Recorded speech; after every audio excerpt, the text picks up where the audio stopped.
అఖిల భువన చైతన్య ప్రసారం. నమస్కారం. మన ధర్మం కార్యక్రమానికి స్వాగతం. ఇవాళ మన ధర్మం కార్యక్రమంలో మన ధర్మ సందేహాలను నివృత్తి చేసేందుకు మనతో పాటు ఉన్నారు ప్రముఖ ఆధ్యాత్మికవేత్త ఆచార్య తాడేపల్లి పతంజలి గారు. గురుగారు నమస్కారం. నమస్కారం అమ్మా. గురుగారు, మాసాలలో భాద్రపద మాసాన్ని భద్రకర మాసంగా చెప్తారు కదా, ఈ భాద్రపద మాసం యొక్క ప్రత్యేకతలు విశేషాలు ఏంటో తెలియజేస్తారా? భాద్రపద మాసం, భాద్ర అనేటువంటి పదంలోనే మనకి మొట్టమొదటే మనకు తెలుస్తుంది భద్రం అని. నీకు భద్రం కొడకు అని చెప్పి తెలంగాణ సంస్కృతిలో ఒక మాట ఉంది. అంటే నీకు మంచిగా మేలు జరగాలి అని చెప్పి. ఆధ్యాత్మిక పరంగా కూడా మంచిగా మేలు చేకూర్చేటువంటి మాసం భాద్రపద మాసం. మనం సంప్రదాయ ప్రకారంగా కనుక ఆలోచిస్తే పౌర్ణమి నాడు ఏ నక్షత్రం దగ్గరగా చంద్రుడికి ఉంటుందో దాని పేరు మీదుగా ఆ నెల వస్తుందని చెప్పి పెద్దలు చెప్తారు. ఈ భాద్రపద మాసంలో పూర్వభాద్ర, ఉత్తరాభాద్ర అనేటువంటి నక్షత్రాలు చంద్రుడికి దగ్గరగా ఉండటం వల్ల దీనికి భాద్రపద మాసము అనేటువంటి ఒక విశిష్టమైనటువంటి పేరు వచ్చింది. మేలుని చేకూర్చేటువంటి మాసం. అయితే ఈ భాద్రపద మాసం అనటంతో మనందరికీ మొట్టమొదటగా గుర్తుకొచ్చేటువంటిది వినాయక చతుర్థి, వినాయకుడి యొక్క పుట్టినరోజు. అదొక్కటే కాదు, భాద్రపద మాసంలో ఇంకా జరుపుకోవాల్సినటువంటి పండగలు, తిథులు చాలా ఉన్నాయి. రాను రాను ఆధునిక జీవిత వాతావరణంలో కొన్ని అడుగంటిపోతున్నాయి. కొన్ని ఇంకా మారుమూల ప్రాంతాల్లో సంప్రదాయజ్ఞులు వాటిని అనుసరిస్తూ ఉన్నారు. ఉదాహరణకు చెప్పాలంటే రాధాదేవి వ్రతం, స్కంద షష్ఠి ఇలాంటివి. ఇంకా భాద్రపద మాసంలో ఈనాటికి ఎక్కువ మంది గణేష్ చతుర్థి తర్వాత ఆచరిస్తున్నటువంటిది మహాలయ పక్షాలు. ఈ మహాలయ పక్షాలు అనేటువంటిది భాద్రపద మాసానికి సంబంధించి మాత్రమే ప్రత్యేకంగా ఉన్నాయి. మనందరికీ తెలుసు, రెండు రకాలైనటువంటి పక్షాలు, శుక్లపక్షము, కృష్ణపక్షము. నెలలో రెండు ఉంటాయి. అందులో కృష్ణపక్షం, అందులో ఈ మహాలయ అమావాస్య అంటారు. వీటిని మహాలయ పక్షము అంటారు. మహాలయము అంటే మహాలయకారుడు పరమశివుడు, ఆయనకి సంబంధించినటువంటి మహాలయ పక్షాలు. ఏమిటండి ఈ మహాలయ పక్షాలంటే, పూర్వం ఒకసారి కర్ణుడు ఎన్నెన్నో దాన కార్యక్రమాలన్నీ కూడా నిర్వహించేవాడు భూమిలో ఉన్నప్పుడు. అయితే చనిపోయిన తర్వాత స్వర్గలోకానికి వెళుతూ దారిలో ఏదో తినాలని అనిపించిందట ఆయనకి. తినాలని అనిపించి ఏదో పండుని ఇలా తీస్తే అది బంగారపు ముద్ద కింద మారిపోయిందట. ఏమిటిది, నేను ముట్టుకుంటే బంగారం అయిపోతుందని చెప్పి చాలా ఆశ్చర్యపడ్డాడు. మంచినీళ్ళు తాగుదాం అనుకొని ఒక సరోవరం దగ్గర ఆగేట. ఆగితే అక్కడ కూడా అది బంగారం కింద మారిపోయింది. ఆయనకి దాహం వేస్తుంది. ఏమిటిదని చెప్పి తండ్రి అయినటువంటి ఆ సూర్య భగవాను అడిగితే, నాయన, నువ్వు భూలోకంలో ఉన్నప్పుడు అనేక దానాలు చేసావు, కానీ అన్నదానం చేయలేదు. అన్నదానం చేసినటువంటి వాళ్ళకే పరలోకంలో కూడా అవి లభిస్తాయి. నీకు శాంతి లభిస్తుంది, దాహం తీరుతుంది. నువ్వు భూలోకంలో అది చేయలేదు కాబట్టి ఇప్పుడు నువ్వు ఏది ముట్టుకుని, ఎందుకంటే అనేక దానాలు చేసినటువంటి పుణ్య ఫలితం వల్ల నీకు బంగారం లభిస్తుంది, కానీ నీ దప్పిక తీరటం లేదు, కనుక భూలోకం మళ్ళీ వెళ్ళవలసిందే నువ్వు అని చెప్పి అక్కడికి వెళ్ళి అన్నదాన కార్యక్రమాలు నిర్వహించు. పితృదేవతలకి తర్పణ కార్యక్రమాలు నువ్వు నిర్వహించటమే కాకుండా చుట్టూ ఉన్నవారి చేత కూడా నువ్వు చేయించు. చేయిస్తే మళ్ళీ స్వర్గలోకపు దారిలో నీకు దాహాద్రివి తీరుతాయి అని సూర్యభగవానుడు చెప్తే, ఈ మహాలయ పక్షాల్లోనే కర్ణుడు భూలోకానికి వచ్చేట. ఈ 15 రోజులు ఆ పితృపక్షాలకు సంబంధించినటువంటి కార్యక్రమాలు నిర్వహించాడు, అన్నదానాది కార్యక్రమాలు జరిపించాడని చెప్పి ఒక పురాణంలో చెప్పబడింది. కాబట్టి మహాలయ పక్షాల్లో పితృదేవతలకి ప్రధానంగా కార్యక్రమాలు నిర్వహించడం జరుగుతుంది. అంటే ఏడాది పొడవునా ఏదో ఒక సందర్భంలో చేయలేనటువంటి అశక్తులు తప్పనిసరిగా ఈ 15 రోజుల్లో పితృదేవతలకి తర్పణాలు గనక విడిస్తే వాళ్ళకి ఉత్తమగతులు లభిస్తాయి. విడిచినందువల్ల వీరు చనిపోయిన తర్వాత కూడా వీరికి ఉత్తమగతులు లభిస్తాయి అని చెప్పి మన పెద్దవాళ్ళు చెప్తారు. కాబట్టి అటువంటి విశిష్టమైనటువంటి తిథులతోటి, మహాలయ పక్షాలతోటి, గణేష్ చతుర్థితోటి కూడుకున్నటువంటిది భాద్రపద మాసం. ఈ మహాలయ పక్షాలతో పాటుగా అనంత పద్మనాభ వ్రతం ఈ భాద్రపద మాసంలోనే చేస్తారు. అలాగే వామన జయంతి, ఈ భాద్రపద మాసంలోనే చేస్తారు. వరాహ జయంతి ఈ భాద్రపద మాసంలోనే చేస్తారు. ఇలాంటి అనేక విశేషాలు భాద్రపద మాసంలో ఉన్నాయి. గురుగారికి మరో సందేహం, కేవలము మంత్రతంత్రాలతో చేసేవే యజ్ఞాలు కాదని యజ్ఞాలు పలు రకాలుగా ఉన్నాయని అంటారు. అందులో జపయజ్ఞం యొక్క ప్రత్యేకత ఏంటో తెలియజేస్తారా? యజ్ఞాల్లో నేను జపయజ్ఞోస్మి అని భగవద్గీతలో శ్రీకృష్ణ పరమాత్మ చెప్పాడు. అసలు యజ్ఞం అంటే ఏమిటి? యజ్ఞం అంటే నిష్ఠగా దేవతలని ఆహ్వానించి కార్యక్రమాన్ని సాధించుకునేటువంటి ఒక మంత్రపూతమైనటువంటి కార్యక్రమం. జపం అంటే ఏమిటి? ఎప్పుడు వాడి పేరుని నువ్వు జపిస్తున్నావు అని చెప్పి ఆధునిక కాలంలో కూడా మనం అంటుంటాం. జపం అంటే ఏంటంటే ఒక పేరుని పదే పదే పదే పదే ఉచ్చరించటం. మరి మంత్రాలతోటి చేసేటువంటి యజ్ఞం అది చాలా గొప్పదని అంటుంటారే, మరి దానికి తీసుకొచ్చి జపయజ్ఞము అని పేరు ఎందుకు పెట్టాడు? ఆ చెప్పినటువంటి వాడు మామూలు వాడు కాదు, జగద్గురువు శ్రీకృష్ణ భగవానుడు చెప్పాడు. యజ్ఞానాం జపయజ్ఞోస్మి, జపయజ్ఞాన్ని నేనన్నాడు. అంటే పేరుని ఉచ్చరించటం అంటే అన్నిటికంటే గొప్పది. అంటే మంత్రాలు గొప్పవే, మంత్రాలు నేను పలకలేనండి, ఒక అక్షరం పలికితే ఏదో తప్పు భావన వస్తుంది, లేకపోతే దానివల్ల నాకు తప్పుడు ఫలితం వస్తుంది అని భావించేటువంటి వాళ్ళు, ఇదిగో ఎటువంటి తప్పుడు ఫలితం రాదు నాయన, నీకు రాముడిష్టం, రామాను జపించు జపించు జపించు జపించు జపించు. ఎందుకంటే త్యాగరాజస్వామి రామనామ జపంతోటే అంతటి ముక్తిని ఆయన పొందాడు. తులసీదాసు రామనామ జపంతోటే అంతటి ముక్తిని పొందాడు. ఎందుకంటే రామచరిత మానస్ అని చెప్పి మనం వాల్మీకి రామాయణాన్ని ఎలా ప్రామాణికంగా తీసుకుంటామో ఉత్తరాదిన రామచరిత మానస్ని వాళ్ళు అంత ప్రామాణికంగా స్వీకరిస్తారు. ఆ రామచరిత మానస్సులో తులసీదాస్ అంటాడు, ఈ కలియుగంలో ఈ భవసాగరాన్ని దాటటానికి ఒకటే ఒక్క పడవ ఉంది. ఏమిటయ్యా పడవ అంటే రామనామము అనేటువంటి పడవ అంటాడు. ఏమండి, నామాన్ని జపించినంత మాత్రాన మనకి ముక్తి లభిస్తుందా? మొదలుపెట్టు. ఎప్పుడంటే మనం సందేహాత్మ వినశ్యతి అని ఒక మాట ఉంది. అంటే ఎవడికైతే సందేహం పడుతూ ఉంటాడో ప్రతి విషయంలోనూ వాడు నశించిపోతాడు. కొన్ని విషయాల్లో పెద్దలు చెప్పిన వాటికి అలాగే చెప్తుంటారులే అని కాదు, మొదలుపెట్టు. నీకున్నటువంటి మొత్తం కాలంలో ఒక 10 నిమిషాలైనా నీకు సమయం దొరుకుతుంది. ఆ సమయంలో జపయజ్ఞం చేయమన్నాడు. మిగతా యజ్ఞాల కంటే అనేక సంభారాలు తెచ్చుకోవాలి, పురోహితుల్ని పిలిపించుకోవాలి, సమయము సందర్భము అన్నీ కలిసి రావాలి. కానీ జపయజ్ఞం చేయటానికి నీకేమీ అవసరం లేదు. నీకు నువ్వు పరిశుద్ధంగా ఉండు, అపరిశుద్ధంగా ఉండు, స్నానం చెయ్యి, స్నానం చేయకపో, ఈ జపయజ్ఞం చేయటానికి నువ్వు అర్హుడివి. నీ మనస్సు నిర్మలంగా ఉంచుతుంది. ఇంట్లో ఉన్నటువంటి దుమ్ము ధూళిని గనక ఏ రకంగా ఊడిస్తే ఇల్లు ఎంత నిర్మలంగా పవిత్రంగా ఉంటుందో ఒక్క 10 నిమిషాలు చేసి చూడు, లేకపోతే 15 నిమిషాలు చేసి చూడు. ఆ నామాన్ని, నీకు ఇష్టం వచ్చినటువంటి దేవుడి పేరుని మానసికంగా, అన్నిటికంటే ఈ జపయజ్ఞంలో విశిష్టమైనది ఏంటంటే నలుగురికి తెలియాలి అని చెప్పి ఆడంబరంగా జపాన్ని చేయకు, మానసికంగా చెయ్యి. మానసికంగా చేసింది బాహ్యంగా చేసిన దానికంటే కూడా ఉత్తమ ఫలితాన్ని ఇస్తుందని పెద్దలు చెప్పారు. కాబట్టి మానసికంగా ఒక నామాన్ని నువ్వు జపించుకుంటూ వెళుతూ ఉండు, అది నీకు ఉత్తమమైనటువంటి ఫలితాలన్నది ఇహలోకంలోనూ పరలోకంలోనూ చేకూరుస్తుంది. కాబట్టి భగవద్గీతకి వ్యాఖ్యానం రాసినటువంటి శంకర భగవత్పాదుల వారు కానీ, రామానుజాచార్యుల వారు కానీ వీళ్ళందరూ చెప్పారు జపయజ్ఞం అన్నిటిలోకి చాలా గొప్పది అని చెప్పి. అందువల్ల చేతిలో ఉంది, కరతలామలకం అంటారు చూడండి, అంతకంటే గొప్ప మంత్రం లేదు. నీకు ఇష్టం వచ్చినటువంటి దైవనామాన్ని జపించు, అది జపయజ్ఞం యొక్క గొప్పతనం. గురుగారు, సంపదలు అభివృద్ధి చెందాలి అంటే పూజలు, నోములు, వ్రతాలు ఖచ్చితంగా ఆచరించాల్సిందేనా? ఈ పూజలు ఏమీ చేయకపోతే ఈ సిరి సంపదలు అనేవి అభివృద్ధి చెందవా? బాగుందమ్మా, మీ ప్రశ్నకి మళ్ళీ ప్రశ్నే జవాబు. మనం రోడ్డు మీద, రహదారి మీద వెళ్తుంటాం.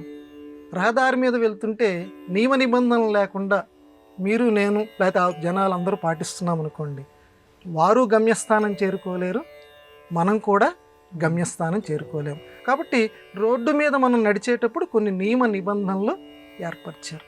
ఇప్పుడు దానిలోంచే వస్తాను జవాబు.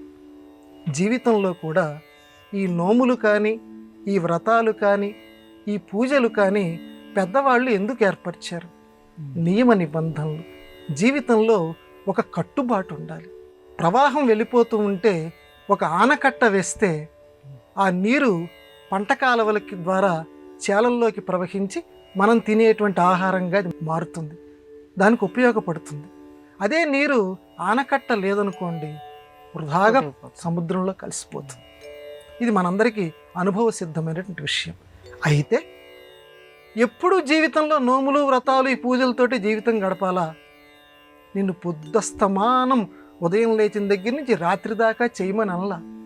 ఉద్యమేన హి సిద్ధ్యంతి కార్యాణి, పెద్దవాళ్ళు చెప్పినటువంటి మాట. సమన్వయం చేసుకోవాలండి. జీవితం ఎప్పుడూ కూడా సమన్వయంతో ఉంటుంది. నాయన, కేవలం భగవంతుడి దగ్గర కూర్చొని నువ్వు యువకుడివి, 25 ఏళ్ళు 30 ఏళ్ళు 35 40 ఏళ్ళు ఉన్నాయి నీకు, నిరంతరం అక్కడ కూర్చొని ఆ దేవుడి పటం ముందు కూర్చొని పూజా గది ముందు కూర్చొని నిన్ను నోములు వ్రతాలు పూజలు చేయమల్లా, ప్రయత్నం చేయమన్నాడు. కేవలం దేవుడికి దండం పెట్టినంత మాత్రాన్ని నేను ఇన్ని పూజలు చేశాను, నేను ఇన్ని నోములు చేశాను, మా ఆవిడ ఇన్ని వ్రతాలు చేసింది, మేము అనుకున్నవి ఏమీ నెరవేరలేదు అని దైవదోషణ కూర్చోకు. అవి చేస్తుండు వాటితో పాటు ఇంకో మాట చెప్పాడు వివేకానంద స్వామి. అందుకే ఆయన సాహిత్య సర్వ సంపుటాలు ఉన్నాయమ్మా, అందులో ఈయన చక్కటి సమన్వయం చెప్పాడు. నాయన ఏం చేస్తావంటే ఉద్యమం అంటే ప్రయత్నం. ఇక్కడ పురుష సింహం ఉపైతి లక్ష్మీహి అంటాడు. ఉద్యమేన అంటే నువ్వు ప్రయత్నం చేస్తేనే నీకు సంపద సమకూరుతుంది. కాబట్టి నోములు అనేటువంటిది ఏంటంటే నీకు ఒక దారి చూపిస్తుంది, కానీ దారిలో నడవలసినటువంటి వాడివి నువ్వు. ఆ సమన్వయాన్ని మాత్రం మనం గట్టిగా పట్టుకోవాలి. ఇటు పూజ చేస్తుండు, పూజతో పాటుగా ఆ పూజకి అసలమైనటువంటి గమ్యస్థానం ఏమిటి, నేను ఈ ప్రయత్నం చేయాలి, అప్లికేషన్ పెట్టాలి ఉద్యోగానికి. ఇంట్లో కూర్చొని ఒక కొబ్బరికాయ కొట్టేసేసి ఫలానా సంస్థలో నాకు ఉద్యోగం రావాలంటే రాదు. అప్లికేషన్ పెట్టాలి, ఇంటర్వ్యూకి వెళ్ళాలి. దానికి సంబంధించినటువంటి నీ ప్రయత్నం నువ్వు చెయ్యాలంటే దానికి సంబంధించినటువంటి పరిజ్ఞానం నువ్వు సంపాదించు. కాబట్టి లౌకిక ప్రయత్నం నువ్వు చేస్తే, భీష్మ పర్వంలో చెప్తాడు, మహాభారతంలో భీష్మ పర్వంలో ఏం చెప్తాడంటే, కేవలం వాన కురిస్తే పంట పండదు, కేవలం రైతు పొలంలో కష్టపడితే పంట పండదు, రెండు సమన్వయం కుదరాలి. ఇటు నీరు అంటే వానలు సకాలంలో కురవాలి, ఇటు రైతు కూడా పొలాన్ని దున్నాలి, విత్తనాలు సరిగ్గా ఉండాలి. ఈ మూడు కలిస్తేనే పంట పండుతుంది. పూజలు వ్రతాలు దైవానుగ్రహము ఈ మూడు మన శక్తి, మన ప్రయత్నము. ఈ కోణంలో మనం సమన్వయం చేసుకోవాలి. కాబట్టి మూడిట్లో ఏ ఒక్కటి లేకపోయినా పంట అక్కడ ఉండదు, ఫలితం అక్కడ ఉండదు. కాబట్టి మనం కూడా కష్టపడుతుండాలి, దైవానుగ్రహాన్ని కోరుతూ నోములు పూజలు వ్రతాలు వాటిని హేళన చేయకూడదు. వాటి వెనకాల మంత్రశక్తి ఉంటుంది. పాశ్చాత్యులు ఇప్పటికి కూడా నిరూపిస్తున్నారు, మనవాళ్ళు నిరూపిస్తున్నారు. శబ్దానికి శక్తి ఉంటుంది, ఆ మంత్రాలలో శక్తి ఉంటుంది. ఆ వాతావరణంలో మనం కృషి చేసి ఈ నోములు వ్రతాల ద్వారా మనం జీవితాలను చక్కగా పండించుకుంటాం. గురువుగారు, ఇక మరో సందేహం. గతానుగతికో లోకః అంటారు, దీని అంతరార్థం ఏమిటి? గొర్రెదాటు అని చెప్పి తెలుగులో ఒక మాట ఉంది. గొర్రెదాటు అంటే ఏంటంటే, వాడు ముందు నడుస్తుంటాడు, వాడు ఎలా నడుస్తున్నప్పుడు వాడు ఏదో ఇలా కొంచెం పంచెని ఇలా పైకెత్తాడు, నడుస్తున్నాడు. వెనకాల వస్తున్నవాడు వాడు ఎందుకు పంచెని ఇలా కొంచెం ఇలా పైకెత్తాడు అని ఆ ప్లేస్కి వచ్చిన వెంటనే మనం కూడా ప్యాంట్ ఏదైనా వేసుకుంటే మనం కూడా కొంచెం, అరే వాడు ఎందుకు ఎత్తాడు అది అనవసరం లేదు, వాడు ఎత్తాడు కాబట్టి అక్కడ ఏదో ఉంది, మనం వెళ్ళాలి. లోకంలో ఇప్పటికి కూడా మనం పరీక్ష చేసి చూడవచ్చు. మేకల గుంపు కనుక వెళుతుంటే, అప్పుడప్పుడు నేను కూడా పరీక్ష చేశాను, ఇది ఎంతవరకు పెద్దవాళ్ళు చెప్పేది నిజమా కాదా అని చెప్పి. మేకల గుంపు వెళ్తుంటే ఒక కర్ర మొదటి మేక దగ్గర ఇలా గనక పెడితే అదేం చేస్తుందంటే కొంచెం ఎగిరి గంతేస్తుంది. అలా 2-3 మేకల దగ్గర అలా కర్ర పెట్టేసిన తర్వాత కర్ర తీసేసాం అనుకోండి, మిగతా మేకలు అక్కడ కరెక్ట్గా అదే ప్రదేశం అమ్మ, మనం కర్ర ఎక్కడ పెట్టామో అదే ప్రదేశంలో అక్కడ ఏమీ లేకపోయినా గెంతుతాయి.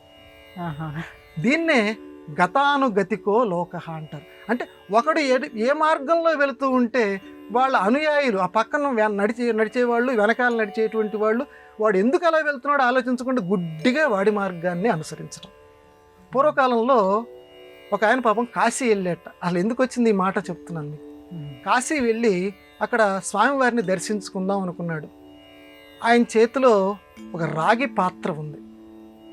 పాపం కాశీ వెళ్ళినా వాసనలు వదలవు కదండి కొంతమందికి, అందువల్ల ఆ రాగి పాత్రను రక్షించుకోవాలి అనుకున్నాడు.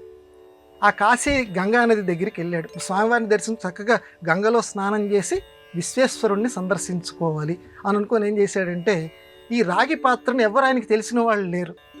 అందువల్ల ఏం చేశాడంటే ఆ ఇసుకలో ఒక ప్రదేశం ఎంచుకొని ఆ ప్రదేశంలో కొంచెం గుంటలాగా తవ్వి దాంట్లో దాచిపెట్టాడు. దాచిపెట్టి మరి ఇక్కడ దాచిపెట్టి అంత ఇసుక కదా, మళ్ళీ నేను దాచిపెట్టిన చోట నాకు గుర్తుండాలి కదా అనుకొని ఏం చేశాడంటే ఇసుకని ఏం చేశాడంటే ఒక శివలింగంలాగా చేసేసి ఈ శివలింగం ఉన్నటువంటి ప్రదేశం అనమాట, నేను స్నానం చేసి వచ్చిన తర్వాత ఈ శివలింగంగా ఉన్నటువంటి చోట మళ్ళీ నా రాగి పాత్ర దాచిపెట్టాను, తీసుకొని వెళ్దాము అని అనుకున్నాడు పాపం. అని స్నానంకి వెళ్ళిపోయాడు. ఇదంతా పక్కన కొంతమంది గమనిస్తున్నారు ఈ సన్యాసి చేసినటువంటి పని.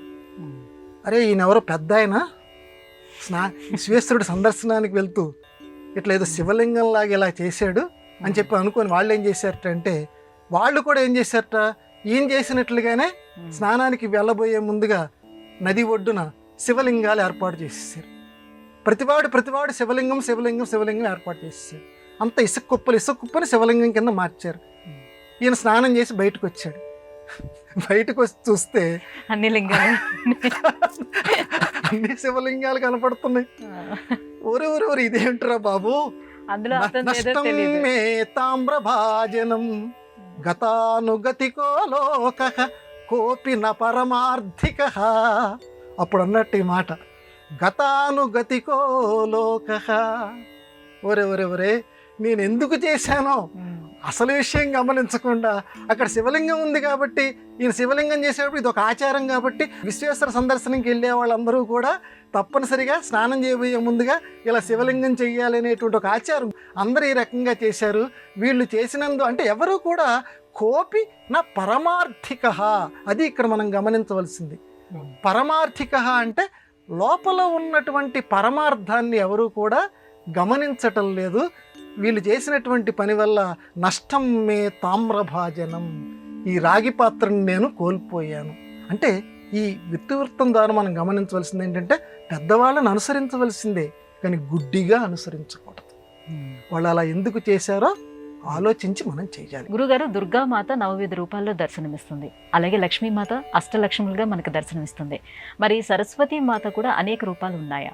బాగుందమ్మా. సరస్వతికి కూడా 4 రూపాలు ఉన్నాయన్నారు. సౌందర్యలహరి అనేటువంటి ఒక విశిష్టమైనటువంటి పుస్తకం, అది ఈనాటికి కూడా పండితులు అలాగే విద్వాంస లోకంలో అందరూ కూడా నెత్తిన పెట్టుకుంటారు. ఆ పుస్తకంలో శంకర భగవత్పాదులు, ఎందుకంటే ఈ లోకంలో ప్రామాణికంగా సంప్రదాయవాదులందరూ అభిమానించే వారిలో శంకర భగవత్పాదులు ఒకరు. ఆయన చెప్పారు కాబట్టి ఉన్నట్టే లెక్క. ఏం చెప్తున్నారంటే, గిరామాహు దేవి శ్లోకం. అమ్మా, నువ్వు బ్రహ్మదేవుడికి ఇల్లాలిగా, విష్ణుమూర్తికి లక్ష్మీదేవిగా, అలాగే శంకరుడికి పార్వతిగా నువ్వే వర్ధిల్లుతున్నావు. వీటన్నిటినీ మించి ఒక మాయామోహిత శక్తిగా కూడా నువ్వే వర్ధిల్లుతున్నావు అని ఆ శ్లోకం యొక్క భావం.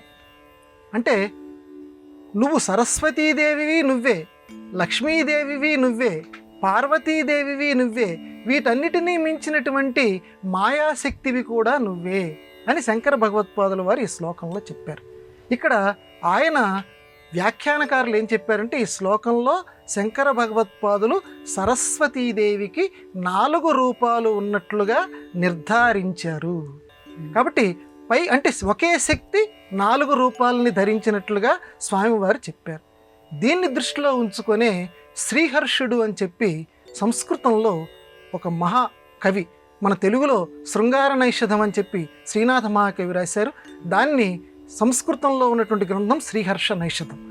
ఇందులో శ్రీహర్షుడు కూడా ఏం చెప్పాడంటే, ఈ సరస్వతీదేవి విష్ణుమూర్తి యొక్క భార్య అని రాశాడు. చాలామందికి పంతం వచ్చింది, ఏమిట్రా బాబు, సరస్వతీదేవి అంటే బ్రహ్మదేవుడి యొక్క భార్య అని మనందరం అనుకుంటాము, ఈయన శ్రీహర్ష నైషధంలో విష్ణుమూర్తి యొక్క భార్య అని ఎందుకు రాశాడంటే, ఆయన శంకర భగవత్పాదుల వారి యొక్క ఈ సౌందర్యలహరి చదువుకున్నాడు. అమ్మా, నువ్వు ఈ 4 రూపాలు ధరిస్తున్నావు అనేటువంటి ఈ ప్రామాణికమైనటువంటి శ్లోకాన్ని ఆయన చదువుకున్నాడు కాబట్టి శ్రీహర్షుడంతటి గొప్ప మహాకవి కూడా ఆ బ్రహ్మదేవుడి యొక్క ఇల్లాలైనటువంటి సరస్వతిని విష్ణుమూర్తి యొక్క ఇల్లాలుగా భావించాడు. అది రాశారు, అన్ని పెద్దలు సమర్థించారు. కాబట్టి మనం తెలుసుకోవాల్సిన విషయం ఏంటంటే రూపాలు, అవతారాలు, సరస్వతీదేవి 4 అవతారాలు దాల్చింది అని ఈ శ్లోకం ద్వారా మనకి విస్పష్టంగా తెలుస్తుంది. గురుగారు, ఆలయం అంటేనే చాలా పవిత్రమైనటువంటి ప్రదేశం కదా, మరి అటువంటి ఆలయ దర్శనం చేసుకునేటప్పుడు పాటించవలసినటువంటి నియమాలేంటి? లోకంలో మన మనస్సులో ఎప్పుడు కూడా పవిత్రంగా ఉండాలి. మనం పవిత్రంగా లోకంలో కనిపించటానికి కూడా ప్రయత్నం చేయాలి. అంటే మనస్సులో ఉన్న పవిత్రత బాహ్యాభ్యంతర శుచి. సంధ్యావందనం చేసుకునేటప్పుడు పెద్దవాళ్ళు చెప్తారు, ఉత్తిష్టంతు భూత పిశాచ చెప్పేటప్పుడు ఒక్కసారి అంటే ఆ నామస్మరణ చేసిన తర్వాత బాహ్యాభ్యంతర శుచి అంటే బయట శుచి అయిపోతట, లోపల శుచి అయిపోతట. ఒక్కసారి ఆ పరమాత్మ యొక్క నామాన్ని జపిస్తే ఆలయాల్లో కూడా వెళ్ళేటప్పుడు ఆ శుచిత్వం ఉండాలి. పొరపాటున ఏదో బజార్లో నడిచి వెళ్తున్నావు, కాలికి దుమ్ము లాంటిది ఉంటుంది, లోపలికి వెళ్ళినప్పుడు వెంటనే నువ్వు కాళ్ళు కడుక్కోవటానికి ప్రయత్నం చేయాలి. ఎట్టి పరిస్థితుల్లోనూ కాళ్ళు కడుక్కోకుండా నువ్వు దేవాలయం లోపలికి వెళ్ళకూడదు. అంటే అలా కొంచెం దేవాలయం లోపలికి ప్రవేశిస్తావు, అక్కడెక్కడో కాళ్ళు కడుక్కునేటువంటి ప్రదేశం ఉంటుంది. అడుగు, నీకు తెలియకపోతే అడుగు. శుభ్రంగా 99% ఏర్పాట్లు చేస్తారు తప్పనిసరి గుళ్ళో. కాళ్ళు కడుక్కొని మాత్రం ఆ గుళ్ళోకి ప్రవేశించకపోతే మాత్రం ఏం పర్వాలేదండి అనుకుంటే నీకు కూడా ఈ జీవితం ఏం పర్వాలేదు ఇలాగే ఉంటుంది. మొట్టమొదటి కాళ్ళు కడుక్కోవాలి. కాళ్ళు కూడా కడుక్కోవటం కూడా ఏదో 2 చెంబులు అటు ఇటు వేయటం కాదమ్మా, శుభ్రంగా వెనకాల వైపు కూడా తడిసేటట్లుగా కాళ్ళు కడుక్కోవటం కూడా. ఎందుకంటే మనం ప్రతిదీ కూడా ఎందుకు ఇంత విస్పష్టంగా చెప్పవలసి వస్తుందంటే, కాళ్ళు కడుక్కోవటం అంటే చెంబు తీసుకొని ఇలా పోసేస్తున్నారు, అది కాదు. వెనకాల వైపు మొత్తం తడి అలా చేసిన తర్వాత దాన్ని శుభ్రంగా కాళ్ళు తుడుచుకోవాలి. తుడుచుకున్న తర్వాత నువ్వు దేవాలయంలోకి ప్రవేశించాలి. ఇది ఆలయంలో పాటించవలసినటువంటి మొట్టమొదటి నియమం. తర్వాత ఆ ఆలయానికి సంబంధించినటువంటి మర్యాద. కొన్ని ఆలయాల్లో ప్రదక్షిణం చేయాలి. ఆ ప్రదక్షిణం కొన్ని గర్భగుడికి చుట్టూతా కొన్ని ఏర్పాటు చేస్తారు. కొంతమంది అన్ని దేవతలకు కలిపి ఒక ప్రదక్షిణం కింద ఏర్పాటు చేస్తారు. అక్కడ ఏ మర్యాద ఉందో ఆ మర్యాద ప్రకారం ప్రదక్షిణం చేసిన తర్వాత మాత్రమే ఆ గర్భగుడిలో ఉన్నటువంటి స్వామిని సందర్శించాలి. నేనేం ప్రదక్షిణం చేయకుండా నేను ఈ ఎదురుకుండా వెళ్ళిపోతానంటే అది తప్పు అన్నారు, ఆలయ మర్యాద అన్నారు. అట్లాగే స్వామివారి ఎదుట ఎప్పుడూ నీ వెనక భాగాన్ని చూపించకూడదు. ఎప్పుడూ కూడా స్వామికి ముందు నిలబడి నువ్వు నమస్కారం చేయొద్దన్నారు. అదేంటండి, మనం ఎదురుకుండా కదా నిలబడతాం స్వామి కంటే, కొంచెం పక్కకి, కొంచెం ఇలా పక్కకి నిలబడి నమస్కారం చేయమని. ఎందుకంటే స్వామివారి యొక్క కాంతిని ఈ పార్థివ దేహం తట్టుకోలేదు. అందువల్ల ఏ దేవాలయమైనా సరే నెట్ట నిలువుగా అలా దర్శనం చేయొద్దన్నారు.